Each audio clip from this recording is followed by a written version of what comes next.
Imagine this. You've been investing for an entire year. Every month, you've done what you're supposed to do. You've moved money into your brokerage account. You've skipped a few unnecessary purchases. You've resisted the urge to spend every extra dollar. You've stayed consistent. Then, one evening, you open your investing app. You stare at the balance. And your first thought is, that's it. The account is bigger than it was before. But not by much. The growth feels tiny. The progress feels invisible. The excitement you expected never arrived. Meanwhile, social media is full of people talking about financial freedom, millionaire portfolios, and the incredible power of compound interest. So naturally, you start asking questions. Am I investing enough? Am I doing something wrong? Should I be taking more risks? Should I be buying different investments? Most people assume the problem is their strategy. But what if the problem is their expectations? Because there is a hidden stage of investing that almost nobody talks about. A stage where compounding feels completely underwhelming. A stage where your effort seems disconnected from your results. And if you don't understand this stage, there's a good chance you'll quit before investing ever becomes rewarding. Today, we're talking about the number that changes everything.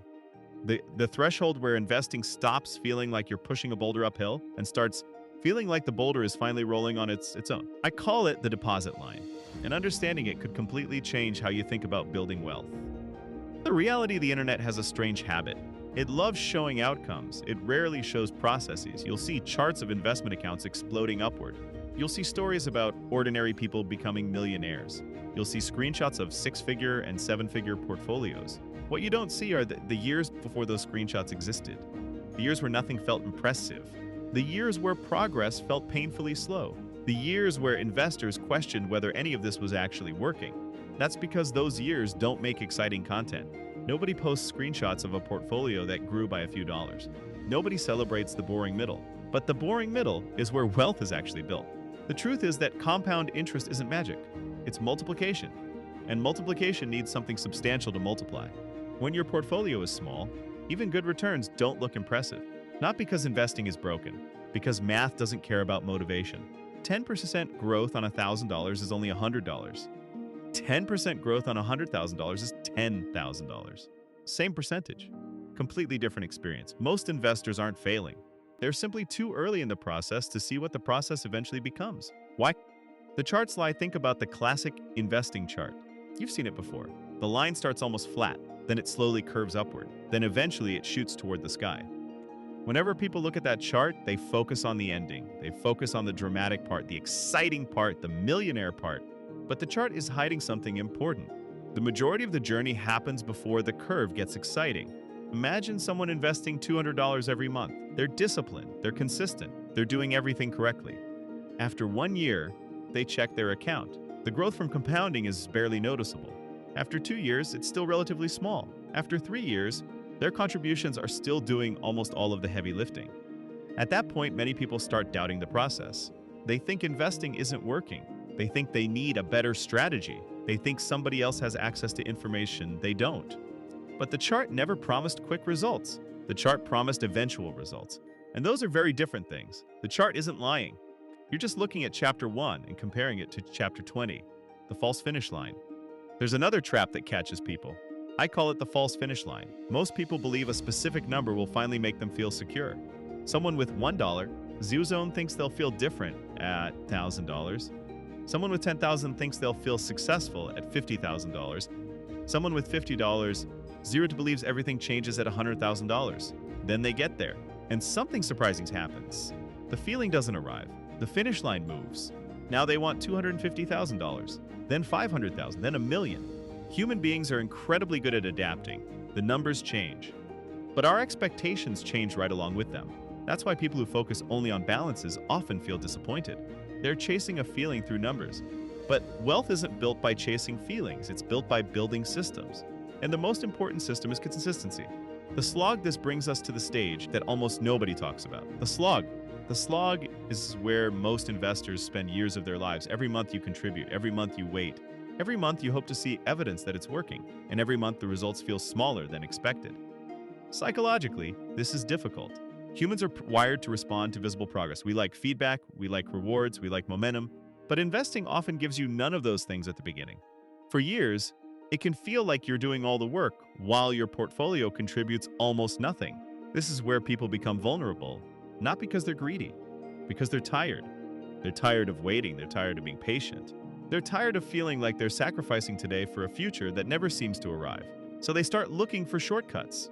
A hot stock, a risky trade, a secret strategy, a shortcut to the outcome they want. But here's what's fascinating. The investors who eventually succeed aren't usually the smartest. They aren't usually the luckiest.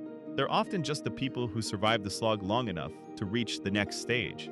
Many successful investors look back at this phase and realize they were experiencing the same frustration everyone else feels. The difference is that they kept going. The builder vs. the gambler imagined two investors, Mike and Sarah. Mike becomes frustrated with slow growth. Every few months, he finds a new opportunity, a new prediction, a new trend, a new investment that's supposedly going to change everything. He's always chasing acceleration, always searching for a shortcut. Sarah takes a different approach. Instead of trying to maximize returns, she focuses on increasing contributions. When she gets a raise, she invests part of it. When she pays off a debt, she redirects that payment into her portfolio. Every year, she finds a small way to invest a little more. Nothing dramatic, nothing exciting, just consistent progress. 20 years later, Sarah often ends up ahead, not because she discovered a secret, not because she outsmarted the market, because she spent her energy feeding the machine instead of trying to outguess it. The deposit line. Now let's talk about the idea that changes everything. The deposit line.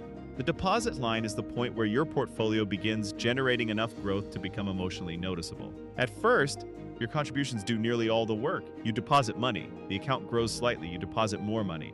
The cycle repeats. But eventually something changes. The portfolio reaches a size where market growth starts becoming meaningful. Not life-changing, not overnight, just noticeable.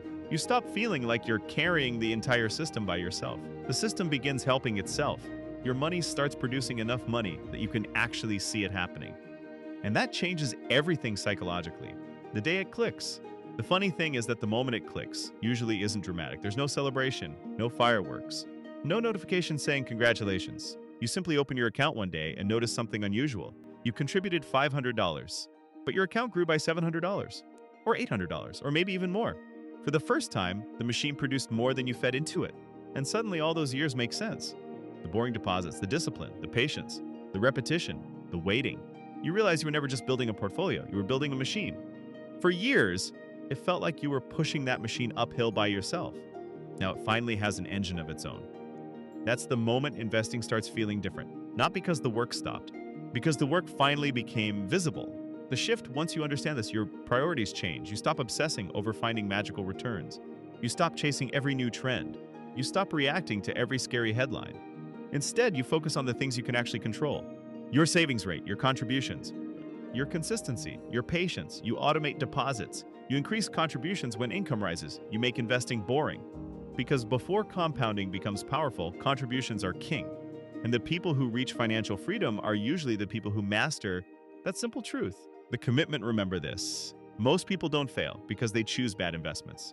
They fail because they quit during the slog. They mistake slow progress for no progress. They abandon the processes before the process has a chance to reward them. The invisible years matter. The boring years matter. The years nobody talks about matter. Because those years are building the foundation for everything that comes later. One day, you'll look at your account and realize the machine is finally working with you instead of relying entirely on you. And when that day comes, you'll understand something most people never do. The hardest part of investing was never finding the perfect investment. The hardest part was staying long enough to let compounding reveal itself. If you found value in this video, subscribe for more deep dives into the psychology of money, wealth building, and long-term financial freedom.